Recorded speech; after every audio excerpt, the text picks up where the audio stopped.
Classes in session. Hi guys, welcome back to my channel / platform. My name is Owabu Ijewere. Today we're going to be talking about partnerships, whether it is doing business with friends, doing business with family, doing business with classmates, whatever it may be, what you need to consider before getting into a partnership or forming a team with anybody. If you like my content so far, please go ahead and hit the subscribe button down below. Go ahead and give this video a thumbs up as well if you may, and come back for more content. I'd love to see you guys come back. Now, let's get into the juicy deets. This is a series. I'm going to call this series 5 things, and I'm going to pick out 5 things that I think are most important and 5 things that are key for you to consider, whatever it is, business, whatever it is, branding. If you have any further questions, please go ahead and message me. I'm going to have all my contact links down below. We can talk more about your own personal brand, or you can just ask questions in general, because it goes way more than these 5 things, but these are the 5 things that I think are most important to point out. So today, like I said, we're going to be talking about partnerships and forming teams with people, and 5 things that you need to remember before going into a partnership or before forming a team with anybody. Point number 1, do I want a partner? And why should I have a partner? This is like the basis of it in general. So when answering this question, you can decide, you know what, this is something that I want to do by myself. This is something that I feel like I embody perfectly. In my previous video, I talked about things that you need to consider before starting a business. Now this is tying into, if you answer question number 2, I believe, who are you starting with? Now, deciding who this person is going to be or who these people are going to be. So you need to ask yourself, is this something that I want to do by myself? And at this moment, you really have the opportunity to evaluate your strengths and your weaknesses. So you can decide, okay, I'm starting a clothing brand. What do I know about clothing? Am I good at the design aspect? And maybe that's a strength of yours. And then you look at the accounting side and you're not really good with numbers. So no, you're not good at the numbers aspect. So do I want to partner with somebody that's good at numbers? Do I want to partner with somebody that has links to manufacturers? What do you think is a key strength that you need to have in your brand and your business? And do you think that you need to partner with somebody to achieve that key strength? So that's what you're looking at answering question number 1. You really have the opportunity to evaluate your strengths and your weaknesses and what your brand or your business needs. And if you end up deciding that everything that you require for your brand, you possess them as strengths, or at least as really good abilities that you have, then go ahead and make it a sole proprietorship. Start on your own and maybe grow your business down the line, because at the end of the day, we all need to work with people to succeed. It's just, when are we going to bring them on board?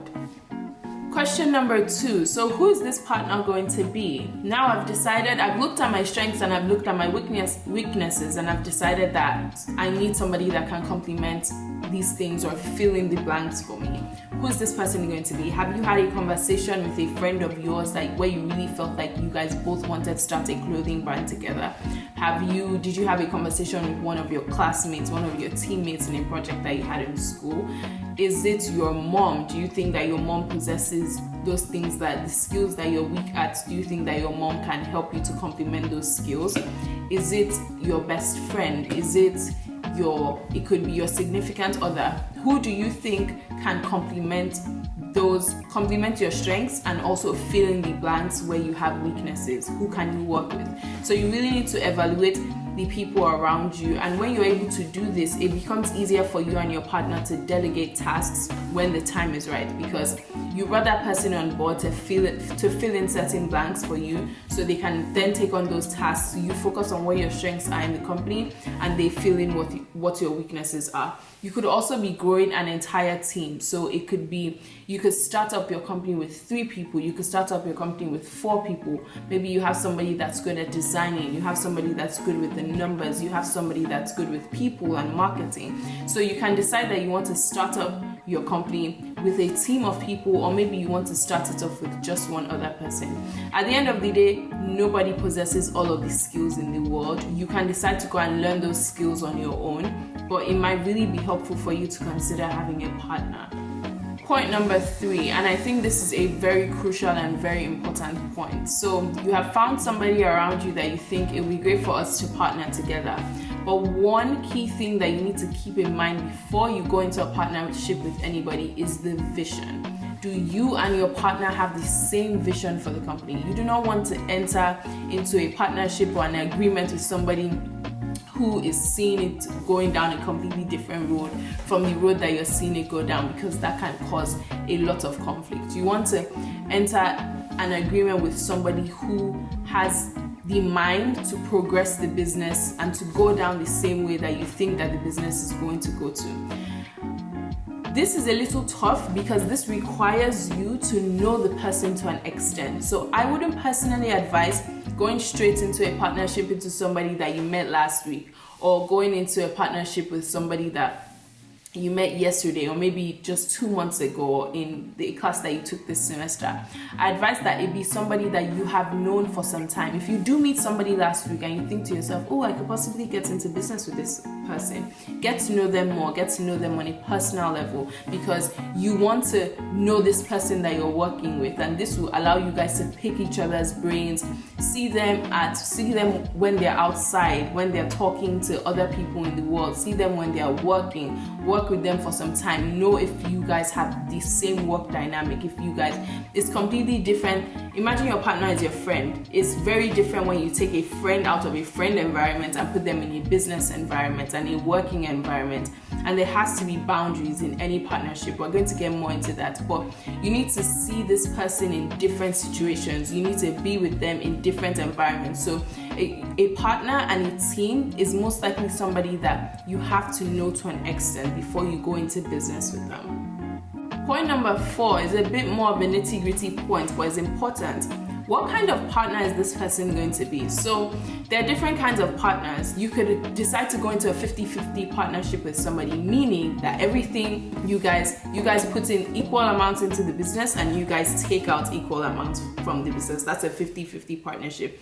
It could be a 60-40 partnership. Maybe somebody puts in more capital, somebody puts in more time, somebody puts in more effort. That's a bit more tricky to calculate the value of people's efforts, especially when a partner is dissolved, but you need to know what kind of partnership you guys have. It could be a strictly investment type of partnership. So it could be somebody who doesn't do day-to-day with you, doesn't rub minds with you, doesn't rub ideas with you, but it just provides capital. It's an investor type of partner. So the person is getting something out of the business by putting in capital, whether it be resources, whether it be money, whether it be assets like buildings and stuff like that. So you need to establish what kind of partner you want and what kind of partner this person is going to be and what the dynamic of the relationship is going to be. This is something that you need to remember. And the 5th and final point is probably the most important point, because when we get into partnerships as small business owners, as entrepreneurs, with people that are our close friends or our family members, we often brush over this because, you know what, this is somebody that I know, this is somebody that I trust, and we tend to forget or skip this step, or maybe even find it difficult to have this conversation with your partner. You need to remember to put everything in writing. If you decide it's going to be a 50-50 partnership, put it in writing. If it's going to be an 80-20 partnership, put it in writing. Every time somebody contributes capital into the business, put it in writing.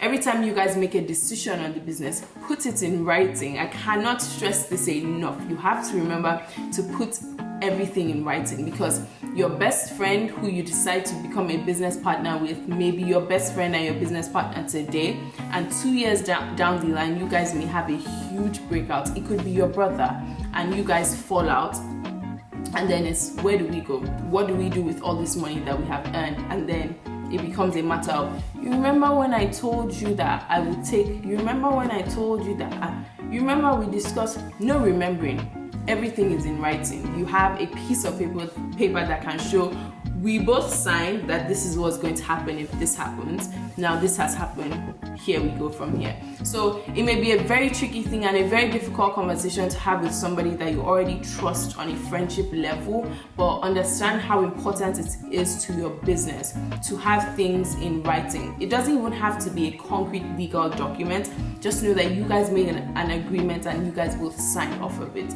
So These are the 5 things I have for you guys today to remember when going into a partnership or forming a team with people. This can be, as like I said, it can be 1 person, 2 people to 4 people, people that complement your strengths, people that bolster and fill in the gaps for your weaknesses.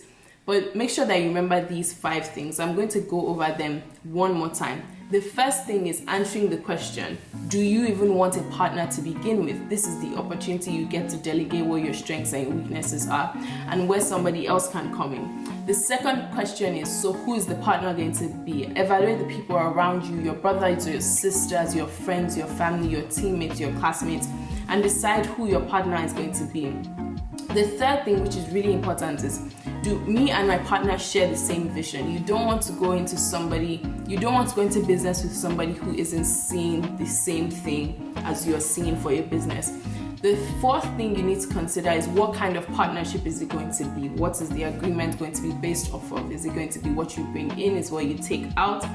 And the fifth thing that you need to do, and always remember, please, is to put everything in writing. Those are the little nuggets that I have for you guys today. Thank you very much for stopping by. If you have any questions, please reach out to me on my social media. Go ahead and subscribe to my channel and like my videos if you guys want to see more, and tell me more of what you guys would like to see. Again, my name is Owabu Ijewere, and have a wonderful day.